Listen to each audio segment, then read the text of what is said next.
Assalamualaikum warahmatullahi wabarakatuh. Waalaikumsalam warahmatullahi wabarakatuh. Bismillahirrahmanirrahim. Alhamdulillahi rabbil alamin. Allahumma shalli wa sallim ala sayyidina Muhammadin wa ala alihi wa sahbihi ajma'in, amma ba'du. Fa inna asdaqal hadisi kitabullah wa khairal hadi hadi sayyidina Muhammadin sallallahu alaihi wasallam, wa syarrul umuri muhdatsatuha wa kullu muhdatsatin bid'ah wa kullu bid'atin dhalalah wa kullu dhalalatin finnar. Subhanaka la ilma lana illa ma 'allamtana innaka antal alimul hakim. Rabbi shrah li sadri wa yassir li amri wahlul 'uqdatam min lisani yafqahu qawli. Amin.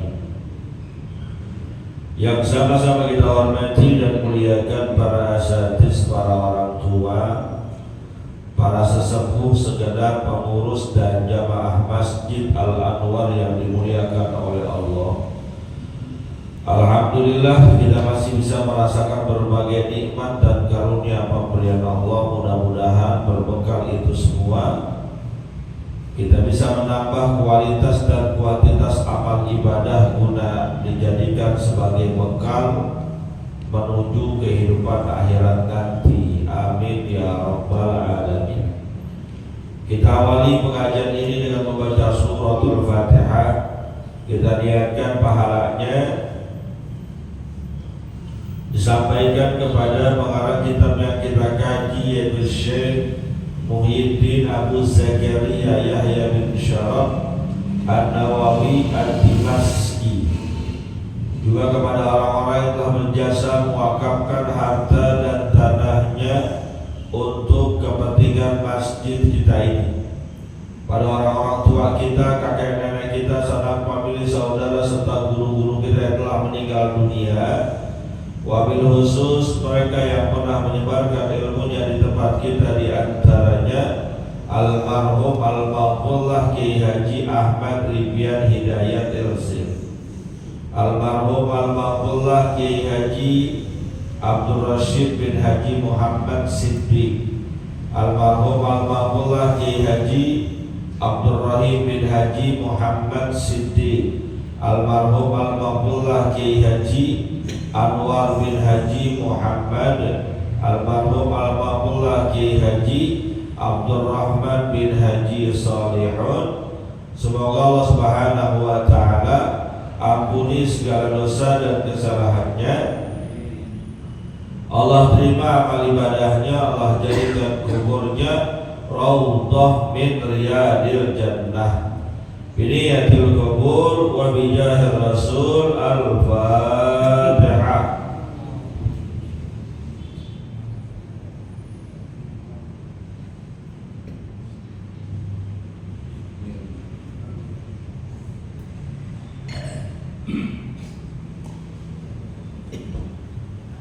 Melanjutkan bacaan kita.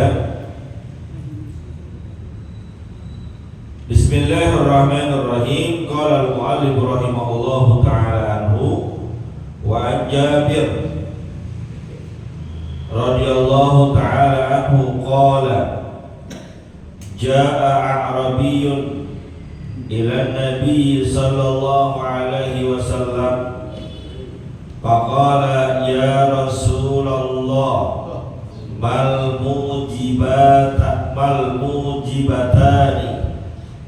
Qala man mata la yusyriku billahi syai'an dakhala al-jannah wa man mata yusyriku bihi syai'an dakhala an-nar. Rawahu Muslim. Jamaah yang dimuliakan oleh Allah Subhanahu wa taala, melanjutkan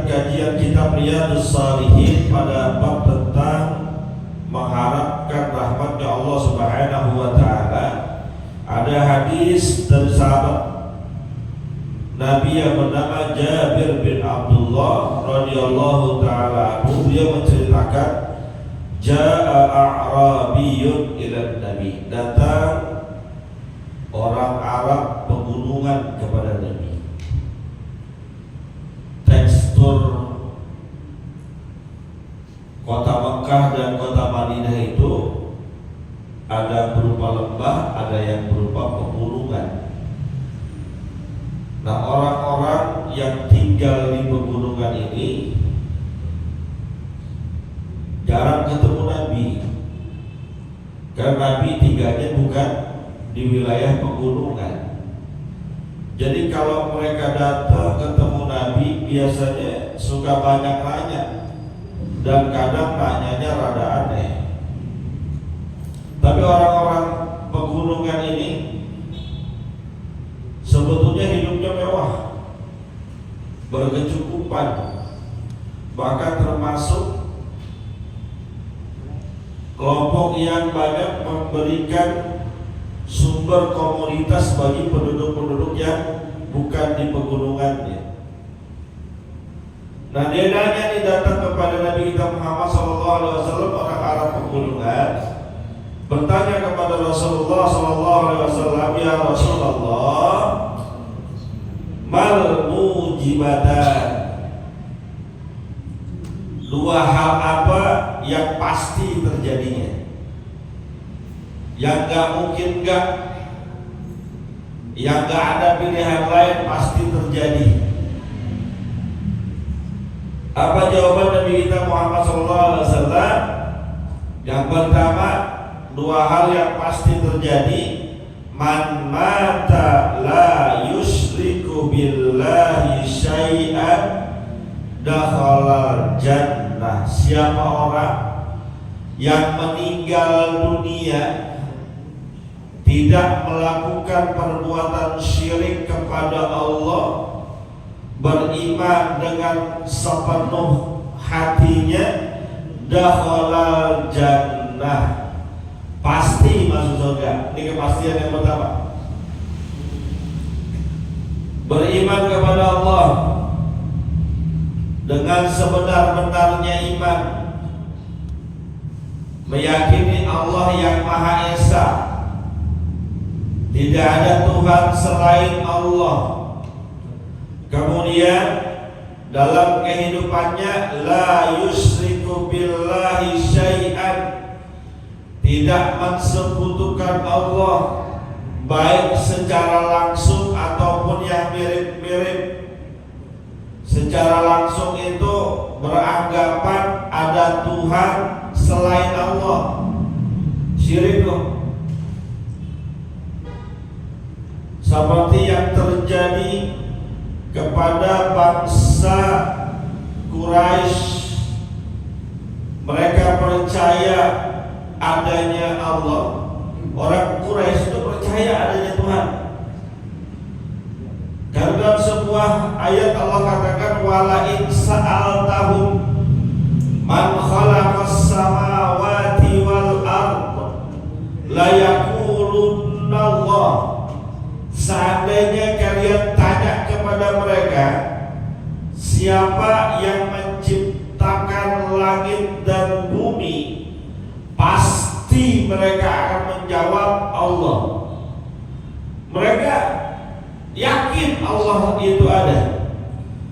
Mereka tahu dan paham Allah yang menciptakan langit, Allah juga yang menciptakan bumi. Tapi di saat yang bersamaan mereka percaya ada kekuatan lain yang mirip-mirip dengan Allah.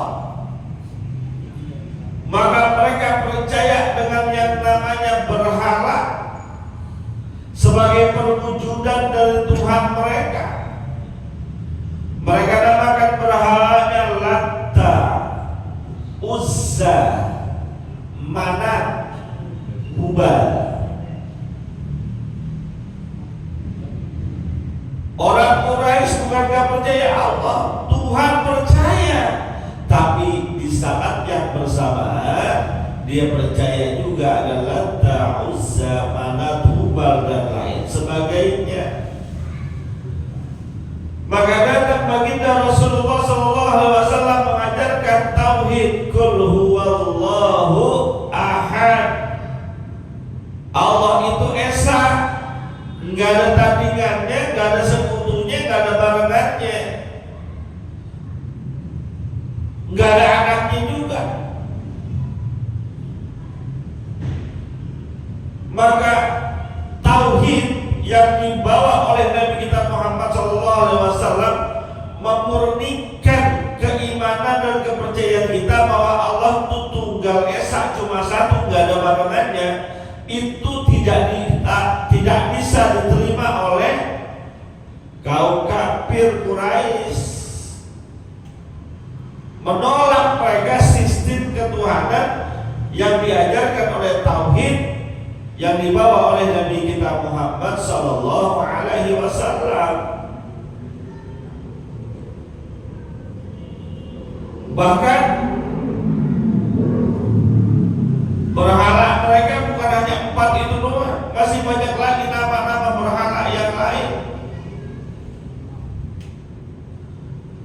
yang mereka beranggapan itu adalah perantara-perantara Tuhan. Jadi kalau kita mau minta kepada mereka dulu, karena mereka adalah perantara Tuhan. Meminta, bukan bertawasul, beda. Ini kadang orang gak paham. Tawasul dianggap minta, beda. Orang kafir, orang Quraisy, kafir Quraisy, musyrikin Quraisy, mereka memintanya bukan kepada Allah, memintanya memang kepada Lata, kepada Uzza, kepada Manat, kepada Hubal. Makanya mereka dianggap berbuat syirik. Sementara kebiasaan kita adalah meminta kepada Allah tapi bertawassul, memakai wasilah kepada siapa? Kadang kepada Nabi Muhammad, wasilah juga kepada orang-orang soleh yang mereka sudah dapat dipastikan kedekatannya kepada Allah. Jadi bukan meminta kepada orang itu, karena ada sebagian yang berpendapat, mohon maaf nih, sebagian yang berpendapat tawasul itu nggak boleh, dilarang. Kenapa? Mirip kerjaannya orang Quraisy, minta kok ke orang yang udah mati. Padahal kita bukan meminta kepada yang sudah mati, tapi bertawassul dengan keberkahan ulama ini. Kami harapkan engkau berikan hajat kami yang seperti ini. Itu boleh. Tuh, kita mau mulai pengajian, itu tawassul tuh. Kita gak paham aja artinya. Ya Rabbi bil Mustafa balid maqasidana waghfir lana ma madaya wasi'al karami. Itu doa sebetulnya, memakai tawassul. Ya Rabbi bil Mustafa, wahai Tuhanku dengan kemuliaannya Nabi Muhammad. Mustafa itu Nabi Muhammad maksudnya, orang terpilih. Ya Rabbi bil Mustafa balligh maqasidana, sampaikanlah segala maksud dan tujuan kami, tunaikan. Maksud dan tujuan kita kan banyak, mohon nama Allah kan banyak, permintaan kita kepada Allah banyak. Maka kita bertawassul dengan keberkahan Nabi Muhammad, karena memang Nabi Muhammad adalah makhluk yang dekat dengan Allah, kekasihnya Allah. Waghfir lana ma madha, Ampuni segala dosa kesalahan kami yang telah lewat. Ya wasi'al karami, wahai Allah yang maha luas karunia dan kemuliaannya. Salahnya di mana itu coba? Orang gak paham.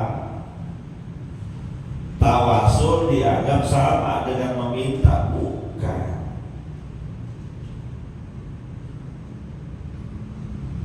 Tuh Muhammad yang suka ziarah-ziarah ke makam-makam wali, ulama-ulama besar, berdoa di sana bukan meminta kepada kuburan. Nah ini nih, mohon maaf Pak Kata, bagi para ustadz yang biasa bawa rombongan ziarah, kemana aja, entah ke Wali Songo, entah kepada para habaib dan lain sebagainya, sebelum berangkat terangin tuh kepada jemaah yang ikut, ini kita berangkat ziarah ke makam Fulan bin Fulan. Tujuannya pertama doain yang bersangkutan, yang kedua mohon kepada Allah melalui wasilah orang yang kita ziarahi. Kenapa? Kita berhusnuzon dan berbaik sangka yang kita ziarah ini orang alim, orang baik, waliyun min auliyaillah, dekat kepada Allah. Begitu. Karena mohon maaf, boleh jujur, ada sebagian orang gak paham, gak ngerti ini. Ikut ziarah, dia berdoanya justru minta ke kuburan. Emang gak boleh. Gimana mau minta kuburan? Orang udah pada kaku. Emang gak boleh minta ke kuburan? Gak boleh. Sepakat ulama gak boleh minta ke kuburan. Karena yang tepat kita meminta hanya Allah. Iyyaka na'budu wa iyyaka kita meminta hanya kepada Allah. Adapun tempat-tempat yang kita akan memiliki kemuliaan, itu merupakan wasilah, sarana buat kita untuk lebih cepat dikabulkannya doa. Bahkan bisa aja Pak Ustaz doa di rumah, bisa emang. Cuma kan beda. Di kuburan wali dikasihi dan sayangi Allah, kira-kira tuh kuburan wali banyak turun rahmat apa enggak? Banyak gak turun rahmat? Banyak. Di rumah kita kira-kira banyak gak turun rahmat? Bisa turun, bisa kagak. Ya rumah kita kadang netralnya juga yang macam-macam, ngelihatnya yang macam-macam. Begitu.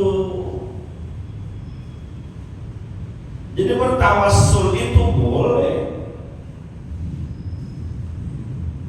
Bertawassul dengan amal perbuatan kita boleh. Bertawassul dengan orang yang sudah meninggal dunia boleh. Bertawassul dengan orang yang masih hidup boleh, asal kita tahu dia benar-benar orang baik, bukan orang setengah baik. Ya Allah, saya berdoa dengan kemuliaan Bang Japar misalnya, dan Bang Japar dah merek soalnya itu. Ya Allah, saya berdoa dengan kemuliaannya Bang Halim, kabulkanlah hajat saya, luaskan rezeki saya. Boleh gak? Boleh gak? Ya tergantung Bang Halimnya model bagaimana. Nah Bang Halimnya tukang ngaji,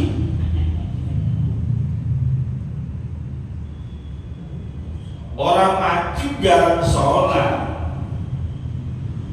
maksiat dia demen misalnya, bertawasul sama yang kayak gitu nggak boleh.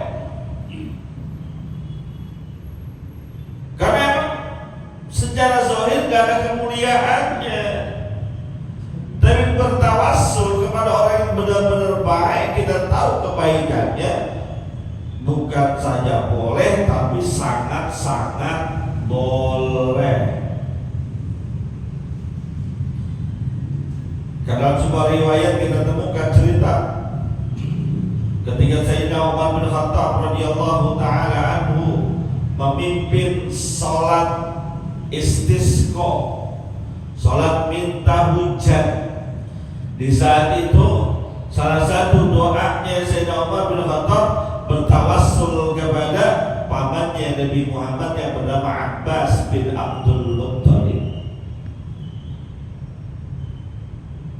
Ya Allah, dengan kemuliaannya Sayyidina Abbas turunin hujan. Akhirnya gak lama turun hujan beneran. Yang kayak gitu gak syirik. Yang syirik itu kita menggantungkan, meminta urusan kita kepada selain Allah, syirik. Maka hati-hati.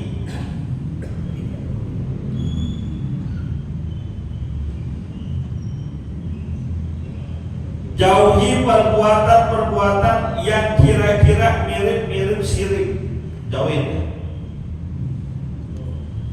Contohnya punya jimat mirip-mirip syirik, tuh hati-hati.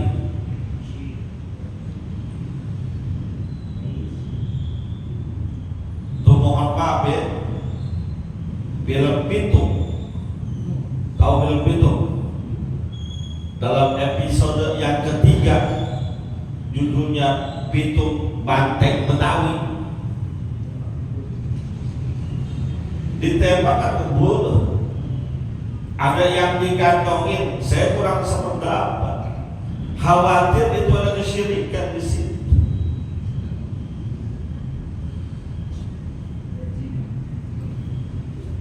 Emang jimat gak boleh? Boleh. Ada beberapa riwayat yang menunjukkan keramat atau karamah jimat ada.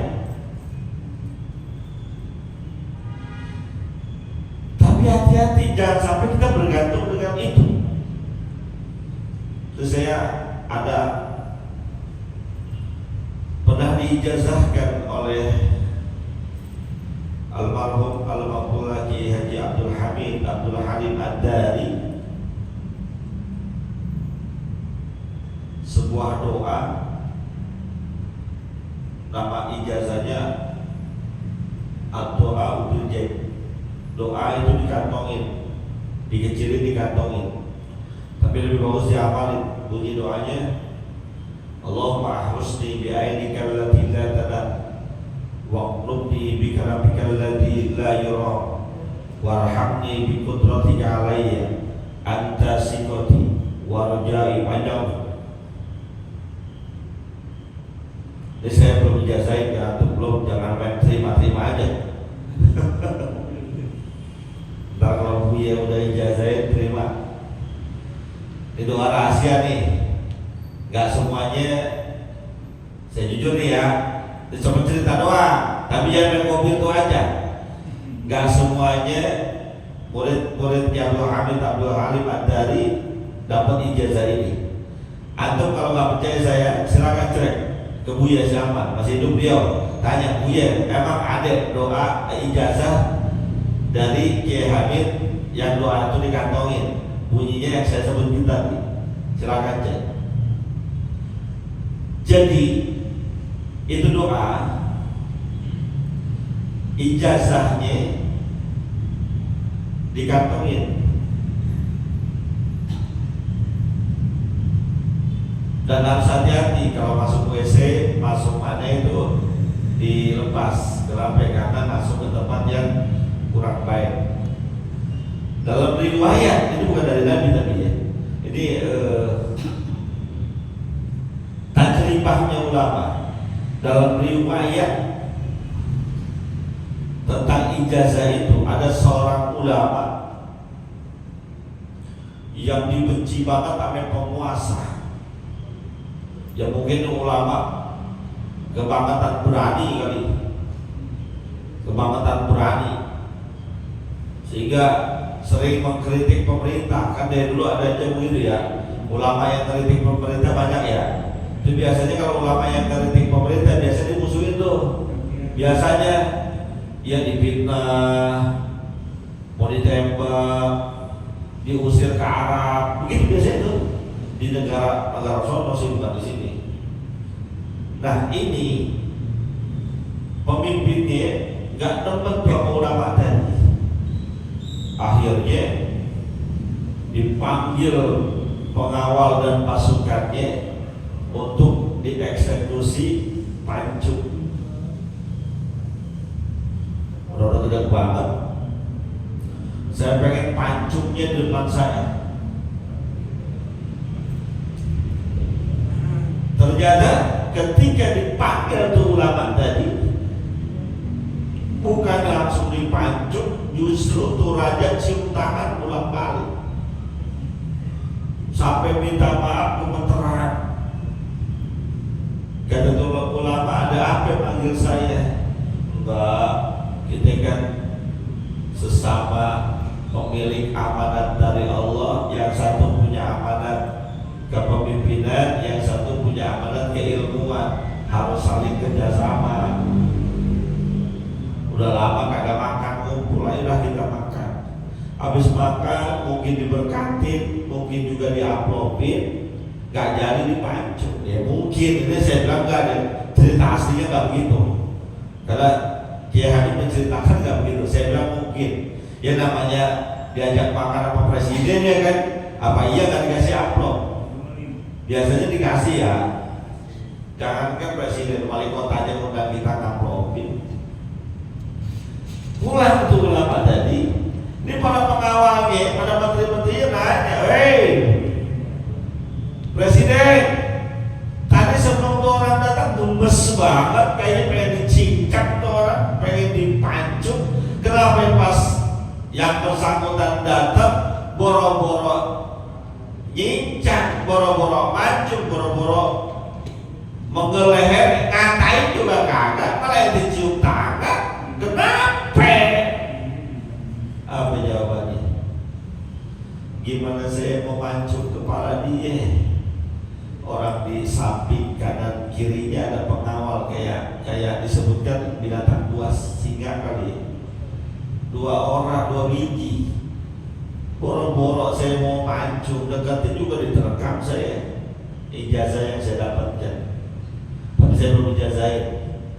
Ya, Ustaz Agus puasanya belum banyak soalnya. Nanti biar Buya saja yang mengijazahkan, karena saya merasa nggak pantas mengijazahkan ini. Tapi memang itu salah satu ijazah yang diberikan kepada kita, dan ini spesial, nggak semuanya dapat, nggak semuanya dapat. Doa bil jaib namanya, yang saya sebutkan tadi, Allahumma husni bi ainikal lati la tanam waqlubni bi kalamikal lati la yurham warhamni bi qudratika alayya anta sigoti wa anta rajai wa kam min baliyatin ibtalaitani biha qalla laka biha sabri wa kam min nikmatin an'amta alayya qalla laka biha syukri. Banyak pertanyaan ya. Ini cuma sekedar cerita doang. Yang begini nih, yang seperti ini, warid dari ulama silahkan. Tapi kalau yang gak jelas, apalagi aneh-aneh, jauh-jauhin. Karena kita gak tahu sandarannya, kita gak tahu sumbernya, gak tahu sanadnya. Ada kan orang punya batu cincin, katanya ada isinya. Oh jangan macam-macam kalau dapat batu cincin sih, orang dicetak benjol. Ya iyalah, batu cincin. Ada orang punya pegangan keris, ada Pak, keris pegangannya. Ada yang punya banyak lah, punya pegangan. Hati-hati. Kita emang gak usah pakai begitu-gitu ada ya. hidup normal-normal aja, gak usah yang aneh-aneh kayak gitu. Khawatir itu berbau syirik dan kita terjerumus dengannya. Yang normal-normal aja dah. Apalagi kalau mohon maaf tuh, beberapa waktu yang lalu ada yang sempat rame kebal, gak mempan ditembak. Ada tuh kan nih, saya nggak usah sebutin namanya, rame. Bukan yang pesulap merah. Wow, gak percaya adanya kebal. Ada yang ngotot, ayo buktiin, kira dibuktiin ditusuk jarum aja, oh enggak.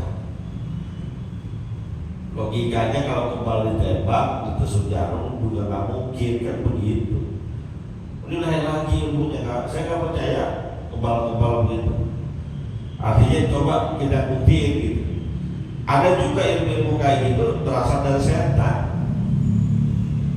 Karena mohon maaf kalau kita mau jujur ya,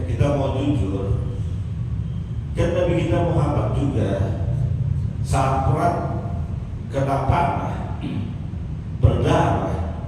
Saat yang masyhur cerita beliau ke Taif, belum masuk sampai kota Taif udah disakitin, kena itu berdarah juga. Nah kenapa ini? Tahu-tahu ada ilmu yang disebut ilmu kebal, dasarnya dari mana? Nabi aja Nabi kalau dia beneran bisa kebal berdasarkan ayat Quran, ya Nabi praktekin dulu ilmu kebal. Mau dakwah mana pakai ilmu kebal? Tapi kenyataannya enggak kan? Kita baca sejarah juga, Nabi sendiri gak kebal, kecuali memang Nabi dijaga oleh Allah, benar-benar dijaga. Secara zahir sebetulnya mungkin bisa mencelakakan Nabi, tapi Nabi dijaga oleh Allah. Contoh, saat hijrah dari kota Mekah ke kota Madinah, Nabi kan mampir ngumpet dulu di Goa Zur. Ini nih, saya pernah ceritakan ya. Ini kota Mekah, ini Madinah. Nabi kan berangkat diam-diam. Berangkat Nabi seharusnya jalur Nabi itu begini, seharusnya lurus, tapi Nabi pinter, dia muter begini, baru bisa nyampe. Itu sesuai dengan wahyu Allah. Tapi ini kekuasaan Allah. Walaupun Nabi sudah melalui jalur yang tidak seperti biasanya, tetap aja ini orang yang ngejar Nabi tetap tahu tuh jejaknya bukan jejak yang seharusnya. Padahal jejak kaki Nabi itu sudah sengaja diacak-acak oleh putrinya Sayyidina Abu Bakar Siddiq yang bernama Asma binti Abu Bakar. Kita jalan di padang pasir ini kan kelihatan tapak kakinya tuh. Asma binti Abu Bakar dihapus, disaru-saru pakai kambing. Tapi memang ini dasar ya ilmu ada ilmunya itu jejak Nabi tetap betul. Dan Nabi berdasarkan wahyu ngumpet di Gua Sur. Gua Sur itu bukan gua gede dalam, bukan. Yang pernah naik ke sana itu guanya itu di bawah. Jadi kalau kita naik ada tuh gua di situ. Jadi bukan gua gede, bukan, di bawah. Tempatnya ngepres cuma untuk 2 orang. Ngepres cuma untuk 2 orang. Umpet Nabi dengan Sayyidina Abu Bakar di situ. Lalu setelah umpet, Allah kirim burung bikin sarang di situ, telur di situ. Ini orang yang ngejar-ngejar Nabi Muhammad sampai di Juasur, sampai beneran sampai. Tapi Allah bikin Nabi kita selamat. Kata Sayyidina Abu Bakar, kalau seandainya itu orang-orang yang ngejar-ngejar kita nengok aja dikit ke bawah, pasti ketawa. Tapi bisa dibuat gak ketawa. Udah nyampe ke atas, lihat gua ada sarang burungnya, kata yang naik ke atas gak mungkin ada di dalam. Kalau ada di dalam, sarang burungnya rusak. Ada yang mengatakan tambah jaring laba-laba. Tuh, bukan Nabi bisa hilang.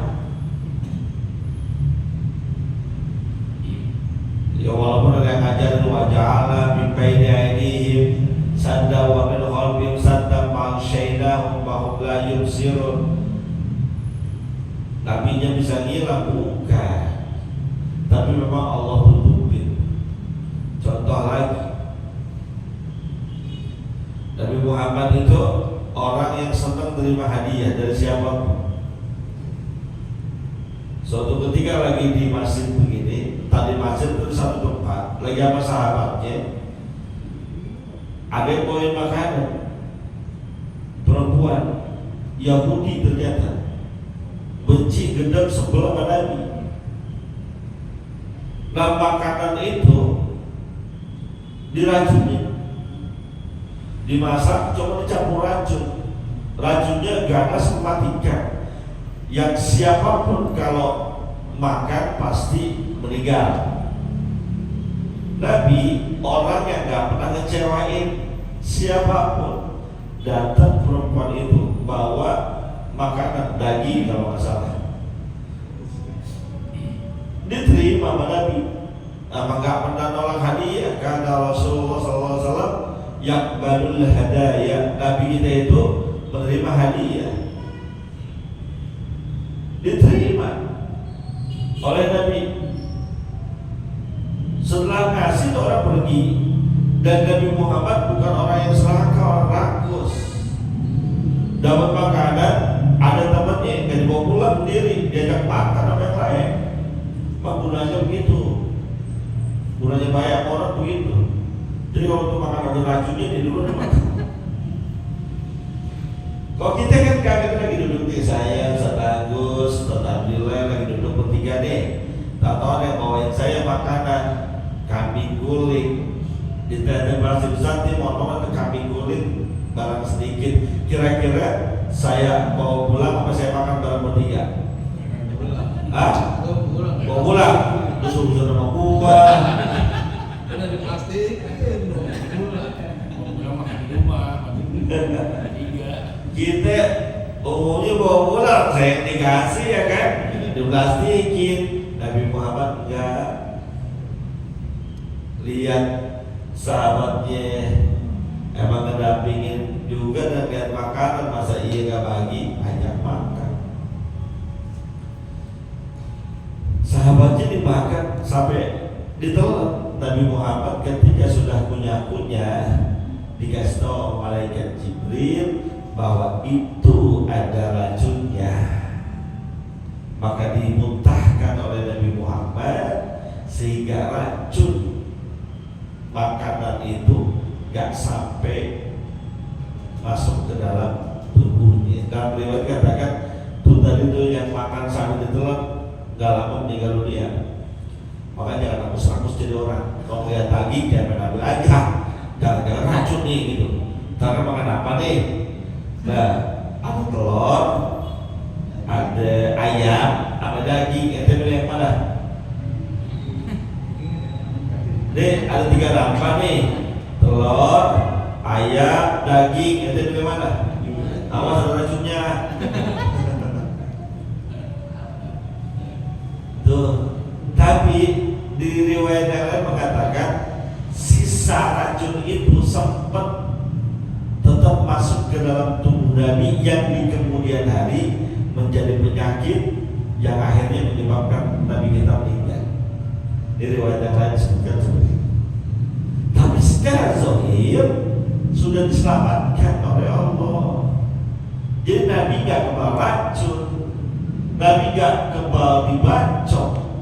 Mau dibacok, orangnya udah keburu gemeteran. Tapi Nabi dilindungi oleh Allah. Ada jawab gini, itu kan Nabi Pak Ustaz, dekat sama Allah. Nah kita kudu punya pegangan. Begitu jawabnya. Silahkan, tapi hati-hati, jangan sampai terbawa menjadi perbuatan syirik. Jadi kepastian yang pertama, siapa orang yang beriman kepada Allah gak syirik dengan sesuatu pun pasti masuk surga. Itu modal utama tuh. Makanya bapak-bapak, tauhid kita kudu benar tauhid kita, jangan sampai berbuat syirik. Yang kedua, kepastian yang kedua kata Nabi, wa man mata yusriku bihi syai'an dakhala an-nar. Siapa orang yang meninggal dunia walaupun dia beriman kepada Allah Subhanahu wa taala tapi berbuat syirik, menduakan Allah, mentigakan Allah, maka dakhala an-nar, pasti orang itu masuk neraka. Kepastian yang pertama, orang yang tidak syirik pasti masuk surga. Kepastian yang kedua, orang yang berbuat syirik, mensekutukan Allah dengan apapun, pasti masuk neraka.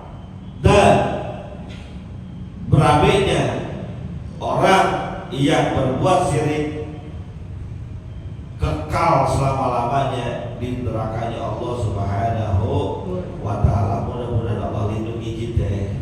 Allah jadikan tauhid kita yang lempeng, yang benar, yang lurus. Beriman sejak hidup, beriman juga tatkala meninggal dunia. Al-Fatihah.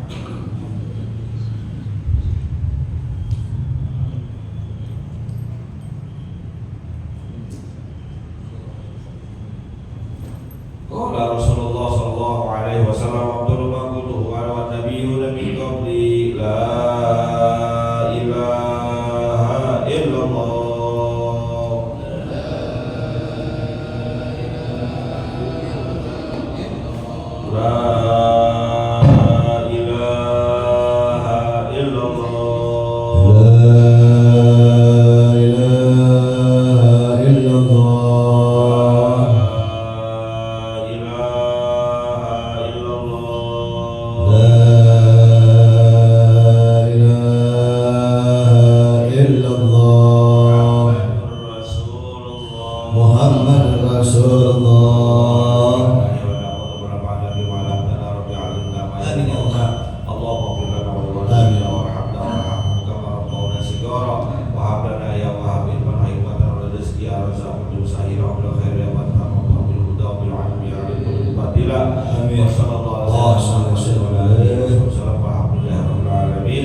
Terima kasih, mohon maaf. Assalamualaikum warahmatullahi wabarakatuh. Waalaikumsalam. Allah